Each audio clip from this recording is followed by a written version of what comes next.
batasnya. Selamat pagi Bapak Ibu, Saudara-saudara yang berbahagia dimanapun berada. Mari beri hati untuk mendengarkan siraman rohani firman Tuhan pada hari Rabu 23 Oktober 2024. Mari terlebih dahulu berdoa. Ya Allah Bapa di sorga, Allah yang maha pengasih, Allah yang memberkati dan memelihara kehidupan kami. Terpujilah Tuhan atas hari ini, hari yang sungguh penuh sukacita, karena Tuhan mengizinkan kami memperoleh kehidupan hari ini. Sebelum melakukan aktivitas kami rindu hidup kami dituntun oleh firman-Mu. Berkuasalah atas kami Bapa di sorga, sehingga firman-Mu itu dapat kami imani dan kami lakukan dalam kehidupan kami. Bersabdalah kepada kami di dalam Yesus Tuhan kami. Amin. Firman Tuhan bagi kita tertulis dalam kitab Imamat pasal 19 ayat 17. Demikianlah firman-Nya. Janganlah engkau membenci saudaramu di dalam hatimu, tetapi engkau harus berterus terang menegur orang sesamamu. Dan janganlah engkau mendatangkan dosa kepada dirimu karena dia. Demikian firman Tuhan. Bapak Ibu saudara-saudariku dalam Kristus Tuhan kita, kitab Imamat berisikan tentang aturan-aturan yang harus ditaati oleh umat Allah sepanjang kehidupan umat itu. Aturan itu diberikan Allah supaya umat itu tetap berperilaku kudus di hadapan Allah, sebagaimana Allah adalah Allah yang kudus, sebagaimana firman-Nya dalam ayat 1. Tuhan berfirman kepada Musa, "Berbicaralah kepada segenap jemaah Israel dan katakan kepada mereka, kuduslah kamu, sebab aku Tuhan Allahmu kudus." Allah menguduskan umat-Nya karena Allah adalah Allah yang kudus. Segala aturan-aturan itu diberikan Allah untuk membedakan umat pilihan itu dari bangsa yang lain di sekitar mereka ketika itu, sebab Allah telah menguduskan umat-Nya. Segala aturan itu diberikan supaya hidup umat itu berjalan tertib dan teratur sebagai umat yang kudus, tertata dengan baik, sebagaimana mereka mengasihi Allah dan bagaimana mereka mengasihi sesamanya, terlebih sesama umat Israel.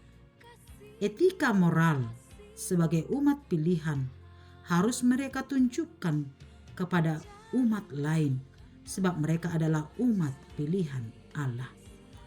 Salah satu dari sekian banyak aturan-aturan yang ditetapkan Allah untuk dilakukan umat pilihan itu adalah nats renungan kita pada pagi hari ini. Janganlah engkau membenci saudaramu di dalam hatimu, tetapi engkau harus berterus terang menegur orang sesamamu. Dan janganlah engkau mendatangkan dosa kepada dirimu karena dia. Jangan engkau membenci saudaramu. Dalam proses interaksi mereka sebagai umat Allah, tentulah tidak selalu sempurna. Pasti ada kekurangan, ada yang melakukan kesalahan. Pasti ada yang baik atau dalam kata dan perbuatan yang melukai hati sesamanya. Pasti ada yang sengaja atau tidak sengaja melakukan hal yang tidak baik, bahkan kejahatan terhadap sesamanya. Dalam melakukan aturan dan hukum Tuhan, pasti ada yang tidak taat dan melanggar, sehingga itu bisa melukai, mencelakai, dan mengancam kehidupan orang lain atau sesamanya. Ini pasti juga kita alami. Kita pasti juga pernah merasa dilukai, merasa diberlakukan secara jahat oleh orang lain. Dan kita pun amang-inang pasti juga pernah melakukan kesalahan, melukai, dan mungkin menyakiti orang lain. Dan jika itu terjadi, apa dan bagaimanakah sikap kita sesuai dengan aturan Allah dalam nats hari ini? Yang pertama, janganlah membenci saudaramu di dalam hatimu. Artinya, jangan menyimpan kebencian, dendam terhadap sesama, sehingga menimbulkan dosa untuk melakukan pembalasan. Hidup untuk tidak membenci. Jika seseorang telah melakukan kesalahan, telah melukai dan berbuat jahat kepada kita, adalah dengan keterbukaan untuk mengampuni. Belajar mengampuni kesalahan orang lain sehingga kita mampu berdamai dan saling memperbaiki diri. Sebagaimana firman Tuhan dalam ayat 18, jangan engkau menuntut balas dan janganlah menaruh dendam terhadap orang-orang sebangsamu, melainkan kasihilah sesamamu manusia seperti dirimu sendiri. Akulah Tuhan. Ketika terjadi kesalahan, ada yang menyakiti, melukai, janganlah menuntut balas, sebab hanya Allah lah yang layak membalaskan segala apa yang kita lakukan. Karena itu, jangan pernah menyimpan kebencian dalam hatimu, tetapi belajarlah untuk mengampuni. Yang kedua, berterus terang menegur sesamamu dan jangan mendatangkan dosa atas dirimu. Salah satu sikap dan tanggung jawab sebagai orang-orang percaya adalah bersedia memberi teguran kepada pendosa, kepada orang-orang yang melakukan kejahatan, supaya mengenal dosa dan kejahatannya, dan oleh karena itu mau bertobat. Jika melihat hal yang tidak baik, perbuatan kejahatan, maka sikap kita bukanlah membiarkannya, bukanlah acuh tak acuh, bukanlah tidak peduli, tapi harus bersedia menegur dengan tulus dan oleh karena kasih, supaya dia bertobat dan tidak larut dalam dosa yang membuat dia jatuh kepada kematian.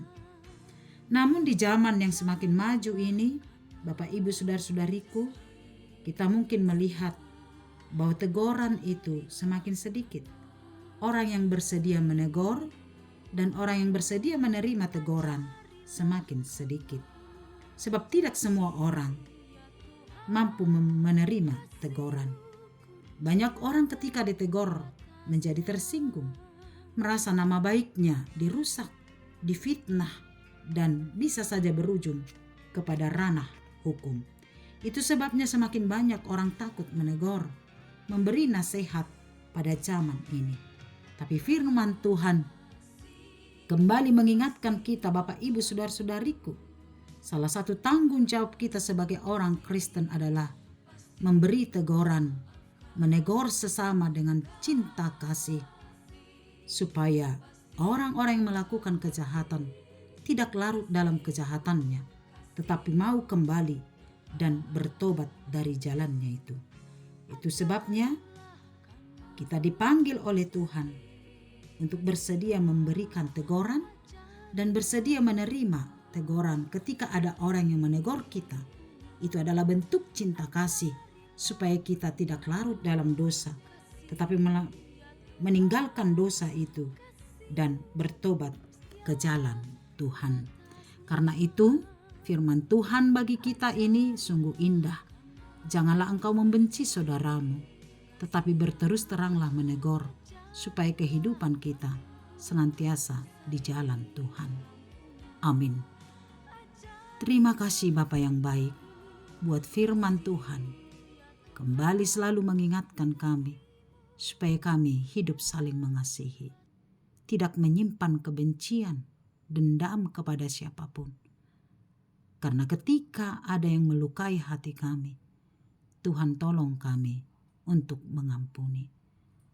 Engkau memberikan tanggung jawab juga bagi kami untuk bersedia menegur, mengingatkan orang yang telah melakukan dosa, kejahatan, oleh karena cinta kasih Kristus, supaya mereka tidak larut dalam dosa-dosanya, tetapi mau kembali, berbalik ke jalan Tuhan dan bertobat.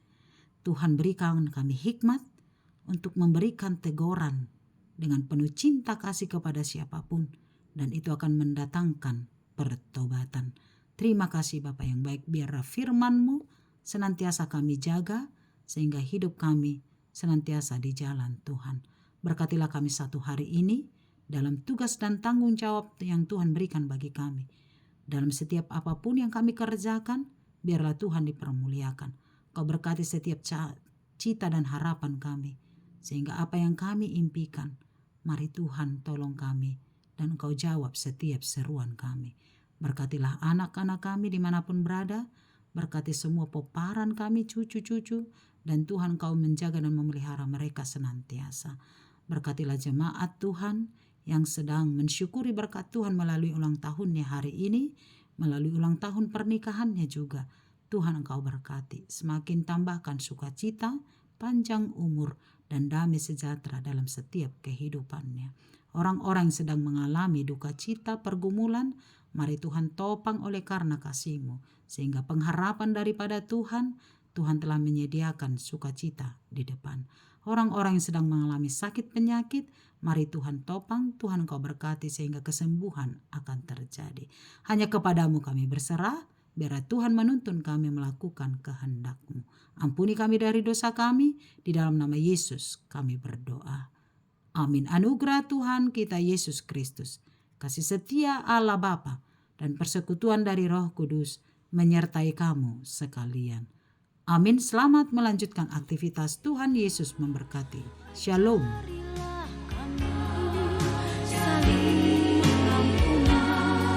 Ajarilah kami kasih-Mu ya Tuhan, kasih-Mu kudus tiada batasnya.